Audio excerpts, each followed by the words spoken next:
श्री गणगणपते नमः। श्री परमात्मने नमः। ध्येयं सदा परिभवकभीष्टदोहम् तीर्थास्पदं शिवविरञ्चनुतं शरण्यं भृत्यार्तिहत प्रणतपालभवादिपोतं वन्दे महापुरुष ते चरणारविन्दम् वंशी विभूषित करा नवनीरदाभात् पीताम्बरादरुण बिंब फलाधरोष्ठात् पूर्णेन्द सुंदर मुखादरविन्द्रनेत्रात् कृष्णात् किमपि तत्त्वमहं न जाने। नारायणं नमस्कृत्यं नरं चैव नरोत्तमं देवीं सरस्वती व्यासं ततो जयमुदीरयेत्। सीतानाथ समारंभां श्रीरामानन्दाय मध्यमाम् अस्मदाचार्यपर्यन्तां श्रीगुरुपरम्पराम्। कृष्णाय वासुदेवाय हरे परमात्मने प्रणतः क्लेशनाशाय गोविन्दाय नमो नमः। वसुदेवसुतं देवं कंसचारूणमर्दनं देवकी परमानन्दं कृष्णं वन्दे जगद्गुरुं। भक्ति भक्त भगवंत गुरु चतुर्नाम बपु एक। तिनके पद बंदन किए नाशहि विघ्न अनेक। मंगलयाय विराजि रहा वस्तु नयार अनूप। हरिजन को जस गावते हरिजन मंगल रूप। मंगल भावनय मंगल दमनु मंगल भावनय मंगल दमनु। गोपीपति वृंदावन रमनु। गुरु समान नहीं को उपकारी। गुरु समान नहीं को उपकारी। देखो करी विचार जग झारी। बोलो सियावर रामचंद्र की जय। उमापति महादेव की जय। राधा माधव सरकार की जय। जय जय वीर बजरंग बली की जय। जय जय जगन्नाथ स्वामी जी महाराज की जय। जय सुभद्रा जी की जय। जय जय बलदेव भगवान की जय। जय जय सब संतन की जय। जय जय सब भगतन की जय। जगतनाथ जी के भात को जगन्नाथ जी के भात को जगत पसारे हाथ। बोलो जगन्नाथ स्वामी जी की जय। श्री जगन्नाथ स्वामी जी का महात्म। श्री जगन्नाथ जी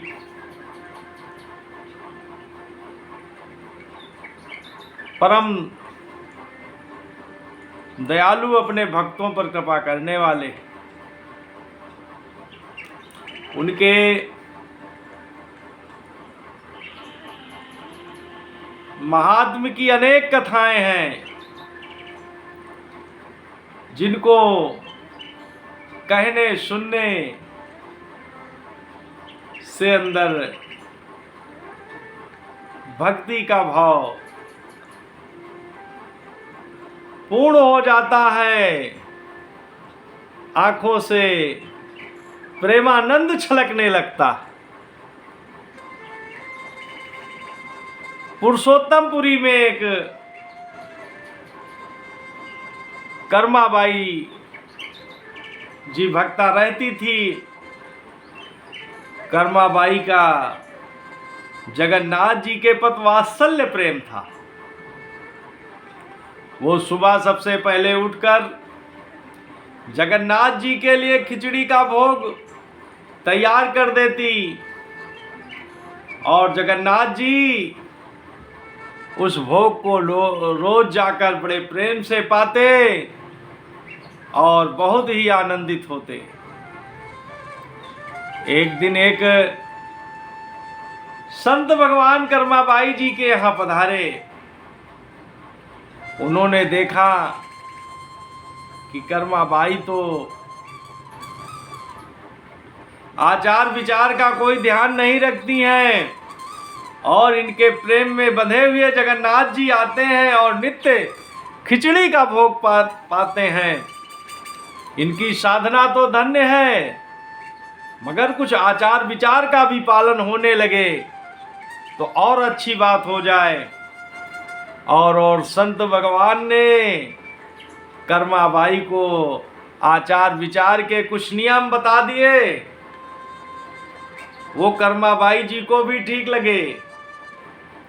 दूसरे दिन कर्माबाई आचार विचार करने में, शुद्धि करने में, स्नान ध्यान करने में विलंब हो गया और खिचड़ी का भोग लगने में देर हो गई। खिचड़ी प्रसाद तैयार नहीं हुआ और जगन्नाथ जी आ गए। अब जगन्नाथ जी को अंदर से कुछ क्षुधा सता रही थी। वो तो परम पिता है, वो लीला करते हैं। उनको क्षुधा सता रही थी। जल्दी से कर्माबाई ने खिचड़ी का भोग परोसा और जगन्नाथ जी पा ही रहे थे कि तब तक मंदिर की घंटी बज गई। अब जगन्नाथ जी को वहां भी उपस्थित होना है। जगन्नाथ जी झूठे मुंह ही मंदिर में पहुंच गए। तब पंडा पुजारियों ने देखा कि जगन्नाथ जी के मुंह में तो खिचड़ी लगी हुई है। तब जगन्नाथ जी से पंडा पुजारियों ने पूछा कि जय जय, आपका मुंह झूठा है। तब जगन्नाथ जी ने पूरी बात बताई और पंडित जी को जगन्नाथ जी ने स्वप्नादेश दिया कि हमको जैसे पहले खिचड़ी प्रसाद मिलता था बनकर, वैसे ही चलने दें, आचार विचार की कोई जरूरत नहीं है। पंडित जी भागे भागे दूसरे दिन कर्माबाई के यहाँ गए और उन्होंने सारी बात बताई और जगन्नाथ जी के महात्म की चर्चा दोनों भक्तों के बीच में हुई। इस तरह से कर्माबाई नित्य जगन्नाथ जी को खिचड़ी प्रसाद खिलाती रही और जगन्नाथ पाते रहे। बोलो जगन्नाथ स्वामी की जय। प्रभु जयदेव जी जगन्नाथ जी का ही स्वरूप थे। उनके अंदर इतना वैराग्य था कि जिस पेड़ के नीचे एक दिन सोते थे, दूसरे दिन उस दूसरे पेड़ के नीचे सोते, उस पेड़ के नीचे नहीं रहते। उनके पास संपत्ति में एक कमंडलू और गुदड़ी थी, और वो जगन्नाथ जी के ही ध्यानामग्न में निमग्न रहते थे। एक दिन जगन्नाथ जी के मंदिर में एक सुदेव नाम के ब्राह्मण आए। उनके कोई संतान नहीं थी। उन्होंने जगन्नाथ जी की तरह तरह से याचना किया, तरह तरह से विनती किया और कहा, जगन्नाथ जी, हमारे जो पहली संतान होगी हम वो लाकर आपको समर्पित कर देंगे। जगन्नाथ जी की कृपा होने में कहाँ देर थी, और सुदेव ब्राह्मण के यहाँ एक शुभ लक्षणों से युक्त एक कन्या का जन्म हुआ। तब सुदेव ब्राह्मण ने उस कन्या का नाम पद्मावती रख दिया, और जब पद्मावती विवाह योग्य हो गई, तब सुदेव जी उनको लेकर जगन्नाथ जी के मंदिर में आए और जगन्नाथ जी से कहा कि ये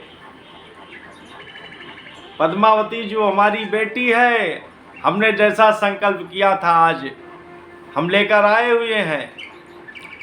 तब जगन्नाथ जी स्वामी ने कहा, जगन्नाथ प्रभु जी ने कहा कि जयदेव जी हमारा ही रूप है, इस कन्या का विवाह जयदेव जी के साथ कर दें जाके। अब सुदेव जी जयदेव जी को ढूंढते हुए उनके पास पहुंचे। जयदेव जी अपने साधना में निमग्न थे। जब जयदेव जी ने देखा कि ब्राह्मण और एक कन्या आई हुई है, तो उन्होंने आने का कारण पूछा।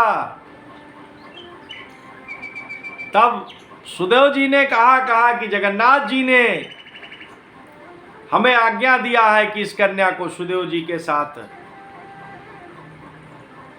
सुदेव जी को समर्पित कर दें, सुदेव जी का साथ पाणी ग्रहण कर दें। तब जयदेव जी ने कहा कि अरे, हमारे पास तो इस कुदड़ी और कमंडलू के अलावा कोई रहने का भी स्थान नहीं है, और जगन्नाथ जी की शोभा है, वो हजारों विवाह कर सकते हैं, हमारे लिए तो एक ही काफी है। तब सुदेव जी ब्राह्मण थोड़ा सा क्रोधित हो गए, कहीं अरे संत भगवान, आप जगन्नाथ जी की आज्ञा नहीं मानते, और आप माने चाहे न माने, हम तो जगन्नाथ जी की आज्ञा मानते हैं और इस कन्या को आपके पास छोड़कर हम जा रहे हैं। जब ऐसा हठ सुदेव जी करने लगे, तो जयदेव जी ने पद्मावती से पूछा कि आपका क्या विचार है। तो पद्मावती जी ने कहा कि आपकी बात तो हम नहीं जानते, मगर हमने तो आपको अपना सर्वेस्व स्वीकार कर लिया है। तब फिर जयदेव जी और पद्मावती का पाणी ग्रहण संस्कार हो गया, और वहीं पर एक कुटी बनाकर वहीं रहने लगे, और वहीं पर गीत गोविंद नामक काव्य ग्रंथ की रचना हुई। एक दिन गीत गोविंद में राधा जी के कुछ मान प्रसंग का विषय था, जो जयदेव जी लिखने में सच्चा रहे थे। जब जयदेव जी स्नान करने चले गए, तो जगन्नाथ जी ने स्वयं आकर उसको पूर्ण कर दिया, और जब जयदेव जी स्नान करके वापस आए, तो उन्होंने देखा कि वो प्रसंग पूर्ण था। तब जयदेव जी ने जगन्नाथ जी की कृपा का अनुभव किया और प्रणाम किया। इस तरह से गीत गोविंद जगन्नाथ जी को बहुत ही प्रिय है। एक दिन एक मालिन की लड़की अपने बैंगन के खेत में बैंगन चुन रही थी, और गीत गोविंद की अष्टपदियां वो गा रही थी। धीर समीरे यमुना तीरे, बसति बने बनमाली, गोपी पीन पयोधर मर्दन, चंचल कर युगशाली।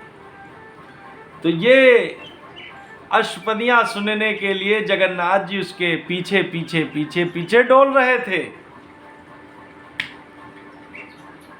जब वो आगे बढ़कर बैंगन चुनने लगी तो जगन्नाथ जी का पटवस्त्र उन बैंगन के कांटों में फंस गया और वो फट गया। जब जगन्नाथ जी मंदिर में आए तो जगन्नाथ जी का पटवस्त्र फटा हुआ था। ये देखकर वहां के पंडा पुजारियों का कि अरे जगन्नाथ जी का वस्त्र कैसे फटा हुआ है।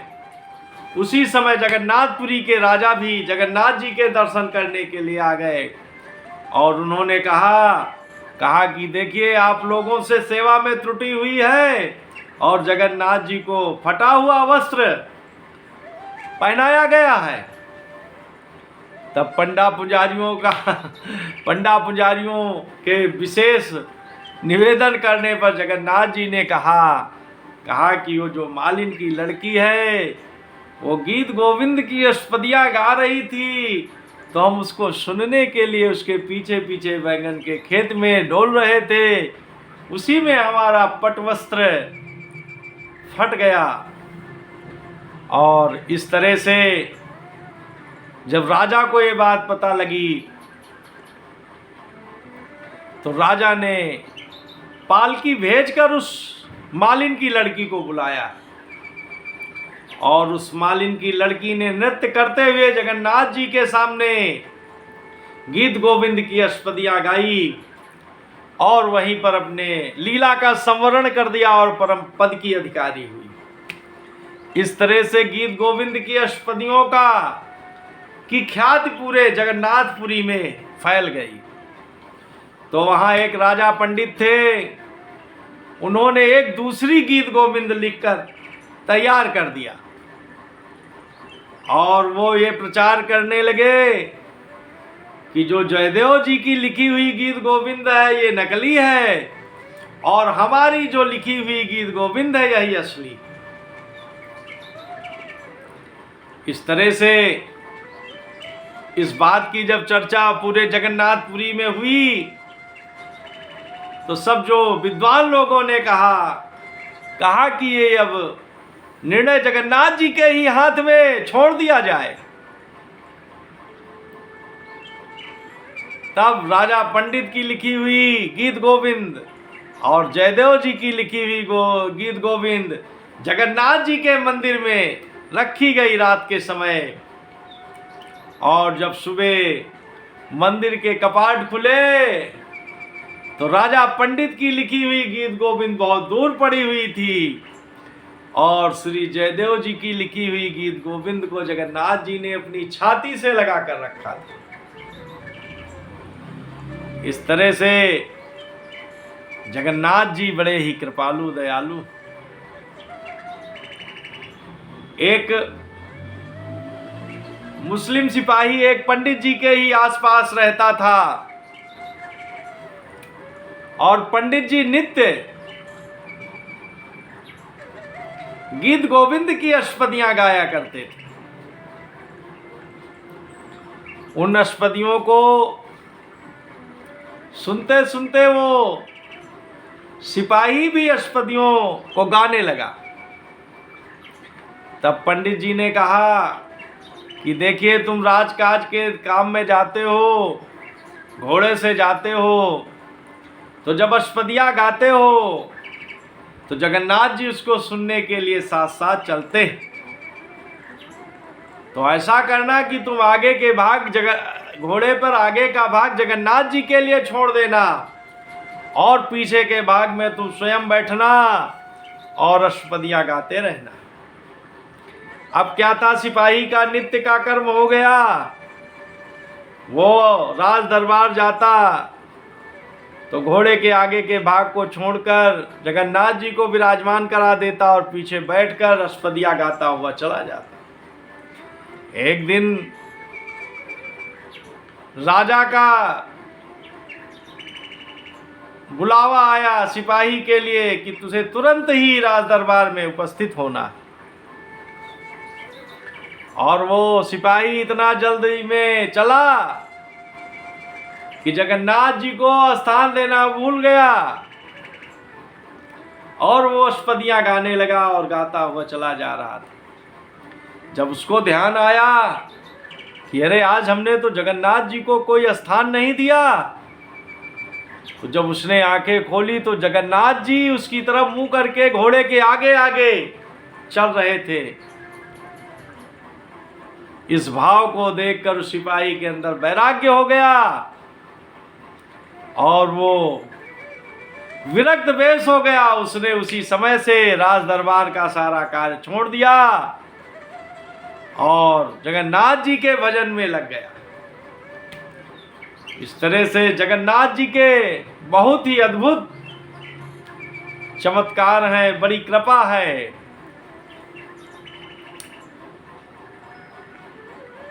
माधवदास जी, परम संत माधवदास जी जब गृहस्थ आश्रम से विरक्ति लेकर जगन्नाथपुरी पहुंचे तो वो समुद्र के किनारे जाकर पड़े रहे और 3 दिन तक भूखे प्यासे पड़े रहे। जब जगन्नाथ जी ने देखा कि हमारा एक भक्त 3 दिन से बिना अन्न जल के पड़ा हुआ है, तब जगन्नाथ जी ने लक्ष्मी जी को आदेश दिया कि देखिए माधवदास जी जो पुत्र है वो समुद्र के किनारे 3 दिन से भूखा प्यासा पड़ा हुआ और तुम उसके लिए प्रसाद लेकर जाओ। जगन्नाथ जी 3 दिन से भूखे प्यासे पड़े अचेत अवस्था में पड़े थे और लक्ष्मी जी ने स्वर्ण थाल सजाया, जगन्नाथ जी का भोग सजाया और जाकर पुत्र पुत्र पुकारने लगी। और जैसे ही माधवदास जी के शरीर को छुआ, जैसे कोई शरीर में करंट का संचरण हो गया हो और माधवदास जी उठकर बैठ गए। तब लक्ष्मी जी ने कहा, पुत्र हम तुम्हारे लिए जगन्नाथ जी का प्रसाद लेकर आए हैं, जगन्नाथ जी ने तुम्हारे लिए प्रसाद भेजा है। और ऐसा कहकर उस प्रसाद की थाली माधवदास जी को दे दी।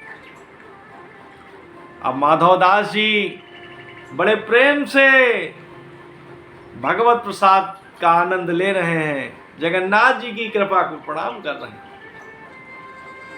और माधवदास जी ने प्रसाद पाया, जल पिया और वो स्वर्ण की थाली वहीं पर रख दिया और पुनः जगन्नाथ जी के ध्यान मग्न हो गए। अब सुबह जब जगन्नाथ जी के मंदिर का पट खुला तो वहां पर एक स्वर्ण की थाली गायब मिली।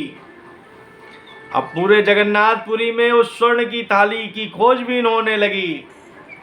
राजा ने सिपाहियों को आदेश दे दिया कि जगन्नाथ जी के मंदिर से एक स्वर्ण की थाली गायब है, देखो इसका पता लगाओ।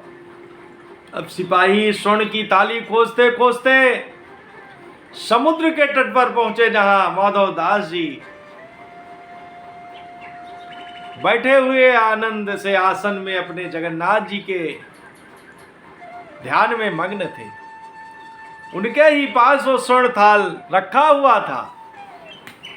तब सिपाहियों ने देखा कि तो स्वर्ण थाल वही है, जगन्नाथ जी के मंदिर का स्वर्ण थाल है।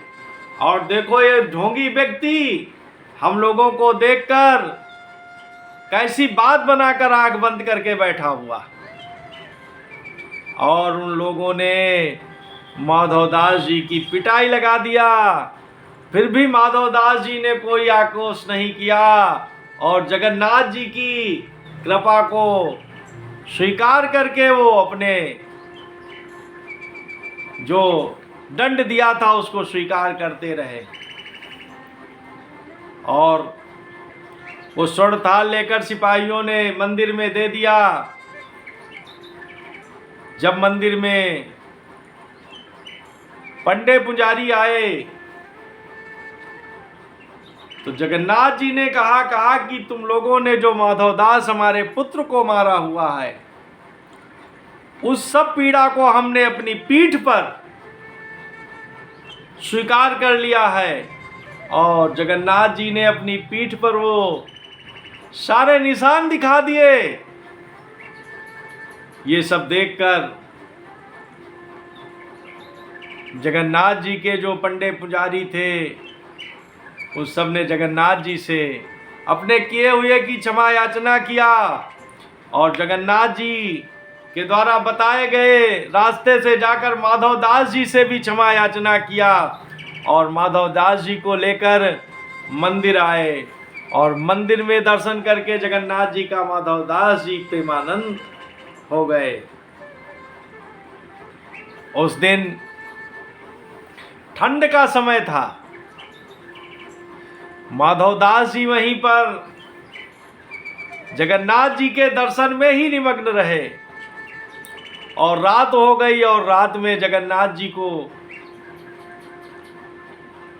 रजाई उड़ाकर उनके पट बंद कर दिए गए और माधवदास जी बाहर सोए हुए थे उसी मंदिर में।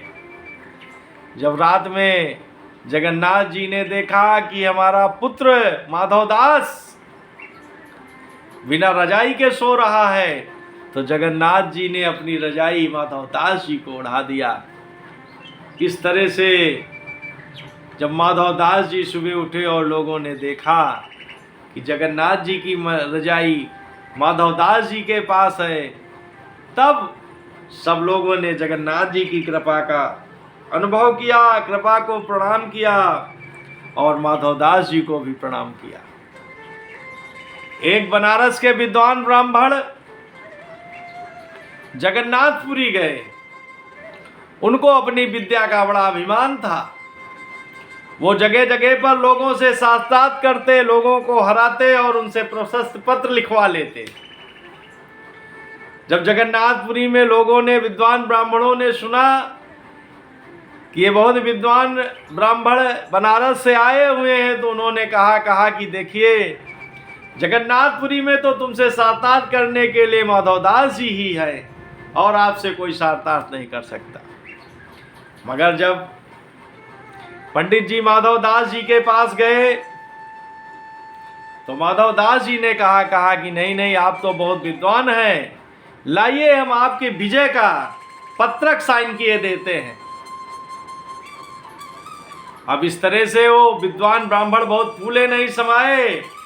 उन्होंने कहा कि देखिए, ये इतने विद्वान संत हैं, फिर भी इन्होंने हमारी प्रतिभा के सामने साक्षात करने का साहस नहीं किया और बिना साक्षात किए ही विजय पत्र लिख दिया। और उसमें लिखा कि ये जो विद्वान ब्राह्मण हैं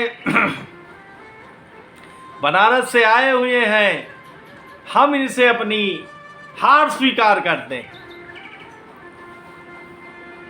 और वो पत्रक लेकर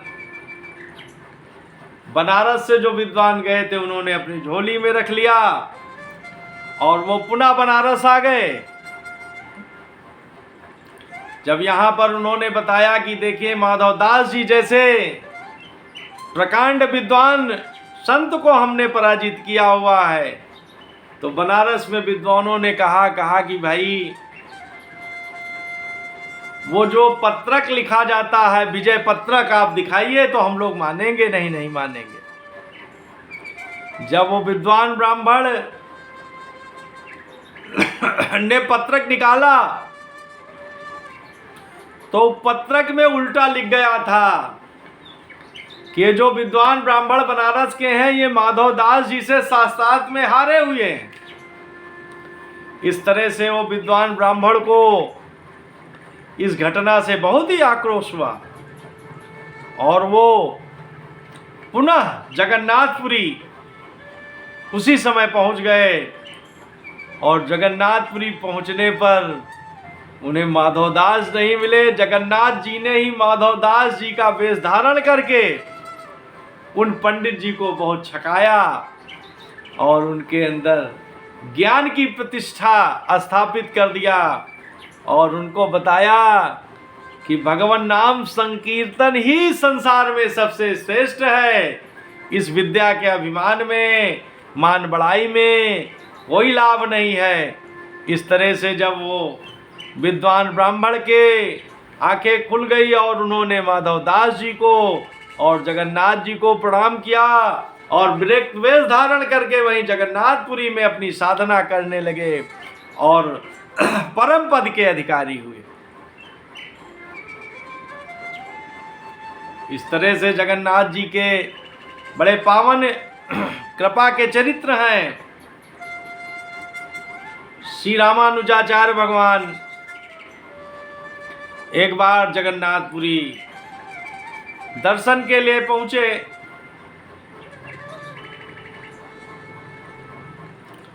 तब उन्होंने देखा कि वहां पर जगन्नाथ जी के भोग में पंडों के द्वारा बड़ी अनियमितता बरती जा रही है। कोई आचार विचार का भेद नहीं किया जा रहा है और अशुद्ध तरीके से जगन्नाथ जी को भोग लगाया जा रहा है। जो जगन्नाथपुरी के राजा थे उन्होंने श्री रामानुजाचार्य भगवान उनके पास गए। राजा रामानुजाचार्य जी के शिष्य थे, उनको बहुत मानते थे। जब ये बात रामानुजाचार्य भगवान ने पुरी के राजा से कही तो पुरी के राजा ने उस पंडे पुरोहितों को मंदिर से बाहर कर दिया और अपने 1000 सेवक वहां जगन्नाथ जी की सेवा में लगा दिया। अब संत भगवान श्री रामानुजाचार्य जी के बताए हुए वैदिक आचरण से भगवान जगन्नाथ जी की सेवा पूजा भोग होने लगा और वहाँ के जो पंडे पुजारी थे वो वृत्तिहीन हो गए, उनके पास कोई साधन न रहा और वो सब इकट्ठे होकर जगन्नाथ जी के मंदिर के पीछे करुण क्रंदन करने लगे। हे जगन्नाथ जी हमारी रक्षा करो, हे जगन्नाथ जी हमारी रक्षा करो, हम लोग भूखे मर रहे हैं, जगन्नाथ जी हमारी रक्षा करो। जब उनका करुण क्रंदन हुआ तो जगन्नाथ जी को बड़ा उनके ऊपर वात्सल्य आया और उन्होंने जगन्नाथ जी ने उनको आश्वासन दिया कि देखिए हम कुछ उपाय करते हैं। इस तरह से जगन्नाथ जी ने संत भगवान रामानुजाचार्य जी को स्वप्नादेश दिया कि देखिए ये जो पंडे पुजारी हैं इनको पुनः आप मंदिर की सेवा का कार्य दे दें और हमको इनके साथ बड़ा आनंद आता है। ये चाहे जिस तरह से भोग प्रसाद पूजा करते हो, मगर जब ये ताड़ी बजाकर हमारे सामने नृत्य करते हैं जय जगन्नाथ जय जगन्नाथ जय जगन्नाथ, तो हमको बहुत आनंद आता है। मगर संत भगवान रामानुजाचार्य जी भी किसी कीमत पर मानने को तैयार नहीं हुए। उन्होंने कहा कि नहीं, मंदिर में तो आचार विचार का विधान होना ही चाहिए। अब इस तरह से जब संत भगवान भी अपनी बात पर अडिग हैं और उनके जो पुत्रवत पुजारी ब्राह्मण हैं वो भी वृत्तिहीन हैं, बेरोजगारी में घूम रहे हैं, तो जगन्नाथ जी ने फिर अपने सेवक गरुड़ जी को आदेश दिया कि रात में जब संत भगवान श्री रामानुजाचार्य जी शयन कर रहे हो तो इनको शिष्यों के सहित जगन्नाथपुरी से श्री रंगनाथ धाम पहुंचा दें। और जब श्री संत भगवान शयन करने लगे तो गरुड़ जी ने ऐसा ही किया और इनको श्री रंगनाथ धाम पहुंचा दिया। और जब सुबह संत भगवान रामानुजाचार्य जी की आंखें खुली तो उन्होंने देखा कि जगन्नाथपुरी से हम तो श्री रंगनाथ धाम आ गए। और उन्होंने जगन्नाथ जी की आज्ञा और कृपा का अनुभव करके प्रणाम किया और ये पंडों को पुनः अपना कार्य मिल गया और बड़े आनंद से मग्न होकर वो जगन्नाथ जी की गुणगान गाने लगे। इस तरह से जगन्नाथ भगवान ने उन पंडों के ऊपर बड़ी कृपा किया। बोलो जगन्नाथ स्वामी की जय। एक दिन जगन्नाथ मंदिर का एक सेवायात पुजारी जो राजा के लिए नित्य भोग लेकर जाता था, वो एक दिन राजा के लिए, जो पुरी के राजा थे उनके लिए भोग लेकर गया। उस समय राजा चौसर खेल रहे थे। राजा के दाहिने हाथ में पासा था। राजा ने बाएं हाथ से भोग प्रसाद को प्रणाम करके और अपने खेल में फिर मग्न हो गए। ये बात पंडा जी को अच्छी नहीं लगी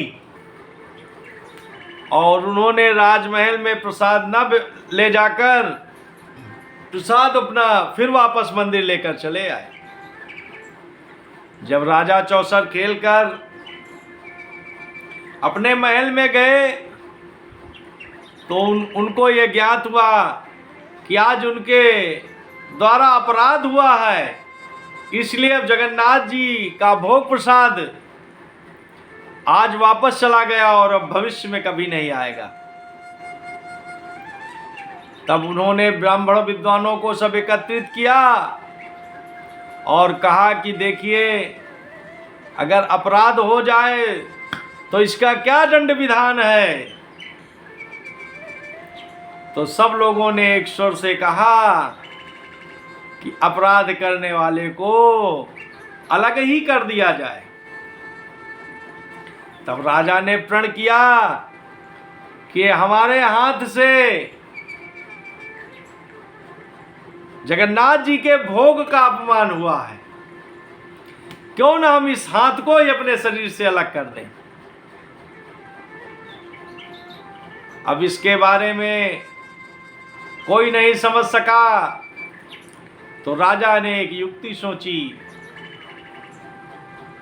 अब वो हाथ काटेगा कौन, कैसे कटेगा, इसके बारे में राजा ने युक्ति सोची और उन्होंने अपने मंत्री को बताया कि देखिए मंत्री जी, रात में यहाँ पर हमारे महल में, हमारे कमरे में एक भूत आता है और ये जो झरोका है इसी से हाथ डाल के और वो बहुत तेज आवाज करता है जिससे हमको बहुत भय उत्पन्न होता है। और तुम आज तलवार लेकर यहीं बैठो, जब रात में वो भूत आवे और इस झरोके से हाथ अंदर करे तो तुम उसके हाथ को अलग कर देना। अब मंत्री जी अपनी तलवार लेकर वहीं राजमहल में ही सो गए और राजा ने रात्रि के पहर में अपना ही हाथ उस झरोके से डालकर और बहुत तेज तेज से आवाज करने लगे। वो आवाज मंत्री के कानों में पड़ी और उन्होंने तलवार उठाया और हाथ को काट दिया। अब राजा के हाथ कट जाने से पूरे जगन्नाथपुरी में हाहाकार मच गया।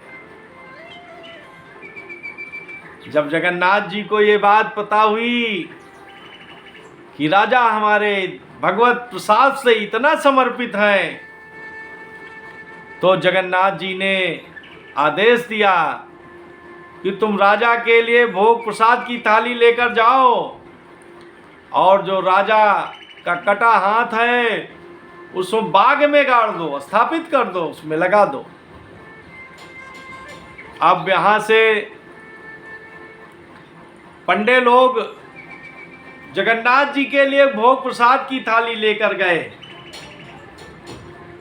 और जगन्नाथ जी की भोग प्रसाद की थाली जैसे ही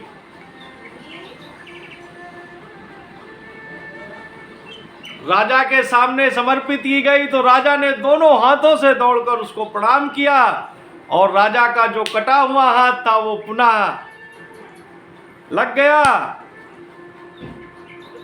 और दोनों हाथों से भगवान की वो भोग प्रसाद की थाली को स्वीकार कर लिया। और जो राजा का कटा हुआ हाथ था उसको ले जाकर पंडे पुजारियों ने बाग में लगा दिया और उससे दोना का पेड़ निकला जिसके पत्र, पुष्प और फल आज भी जगन्नाथ जी को बड़े प्रेम से समर्पित किए जाते हैं और जगन्नाथ जी उसको बड़े एहलास से स्वीकार करते हैं। इस तरह से जगन्नाथ जी के जितने भी चरित्र कहे जाएं वो कम हैं।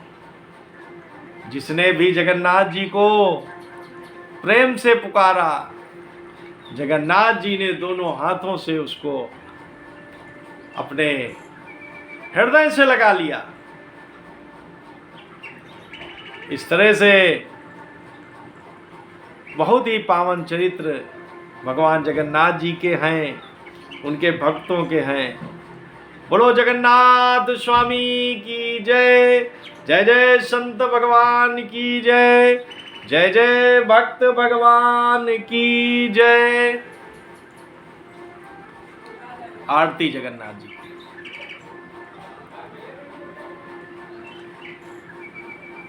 जय जगन्नाथ, जय जगन्नाथ, जय जगन्नाथ, बोलो जय जगन्नाथ। जय जगन्नाथ, बोलो जय जगन्नाथ। जय जगन्नाथ, बोलो जय जगन्नाथ।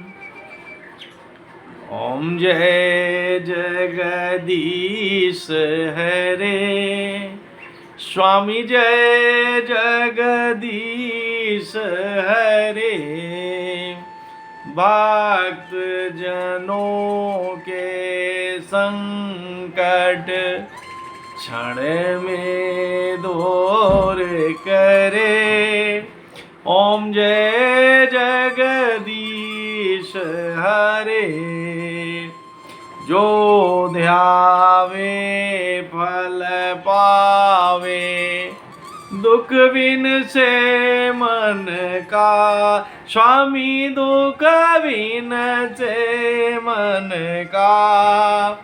शोक संपत्ति घर आवे, शोक संपत्ति घर आवे। कष्ट मिटे तन का। ओम जय जगदीश हरे। मात पिता तुम मेरे, शरण गाऊं मैं किसकी। स्वामी शरण गाऊं मैं किसकी। तुम बिन और न दूजा, जगन्नाथ जी बिन और न दूजा। आस करूं मैं जिसकी। ओम जय जगदीश हरे। तुम पूर्ण परमात्मा, तुम अंतर्यामी। स्वामी तुम अंतर्यामी। पार ब्रह्म परमेश्वर, पार ब्रह्म परमेश्वर। तुम सबके स्वामी। ओम जय जगदीश हरे। तुम करुणा के सागर, तुम पालन करता स्वामी, तुम पालन करता। मैं मूर्ख तुम ज्ञानी, मैं मूर्ख तुम ज्ञानी, कृपा करो भरता। ओम जय जगदीश हरे।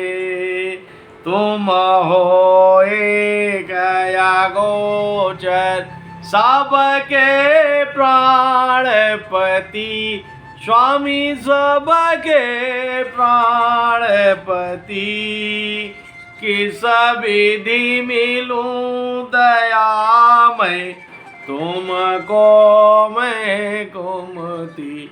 ओम जय जगदीश हरे। दीन बंधो दुख हरता, तुम ठाकुर मेरे स्वामी, तुम ठाकुर मेरे। अपने हाथ उठाओ, अपने हाथ उठाओ, द्वार पड़ा तेरे।